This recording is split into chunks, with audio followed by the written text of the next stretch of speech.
Salut Fabien, merci de me recevoir ici sur le stand de la marque Canyon. Ouais. Il est là, c'est ton vélo. Ouais. Le Sander, c'est toi qui as travaillé sur ce vélo beaucoup? Oui, effectivement. Écoute, on a travaillé, ça fait maintenant 7 ans que je travaille avec Canyon. Ce vélo était le premier vélo de descente dédié purement à la compétition, avec un objectif de monter une équipe de Coupe du Monde qu'on a montée cette année et donc de gagner des Coupes du Monde, ce qu'on a fait cette année aussi. Et écoute, oui, une machine de guerre qui est vraiment dédiée à la performance, avec un cadre en carbone, une suspension qui a beaucoup de soutien en milieu de débattement pour arriver à vraiment garder de la vitesse et gagner de la vitesse au niveau des impacts. Donc un équilibre avant-arrière important pour faire vraiment une machine de course, quoi. Ok. Un comportement intéressant avec une rigidité quand même, avec un débattement à l'avant très important. Oui, bah après, comme tous les vélos de descente, 200 mm à l'avant, entre 200 et 210 à l'arrière.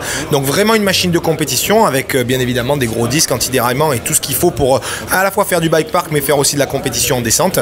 Et comme je le disais, une machine qui a vraiment été dessinée pour la performance de manière à avoir un vélo qui rendait la vitesse pour pouvoir avoir, je dirais, une tenue de terrain, une tenue au niveau du sol, une motricité qui était vraiment optimum, quoi.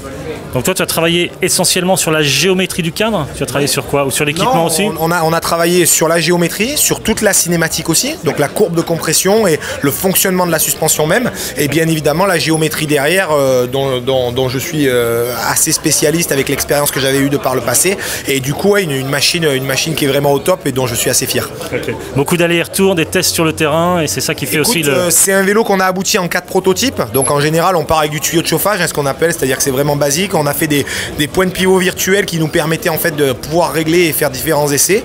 Et puis après, on a attaqué les moules carbone et là, ça a été pas mal de travail. Donc oui, beaucoup d'échanges avec la marque. Je suis basé à Nice, ils sont basés en Allemagne. Les terrains et la descente à Nice sont quand même plus appropriés. On a pu faire vraiment une batterie d'essais intéressante. Ok, on va parler, tu m'as dit qu'après toi tu étais passé un peu plus sur l'enduro, donc on a une géométrie un peu différente, oui. Il y a certaines limites. On va parler dans la prochaine vidéo, si tu es d'accord, du vélo qui est derrière nous ici, le Strive. Oui. Il y a un process qui s'appelle le Shape Shifter. C'est ça, tout à fait. Bah écoute, je t'invite à ce qu'on prenne un moment pour regarder ça ensemble. Oui, oui. On y va, merci.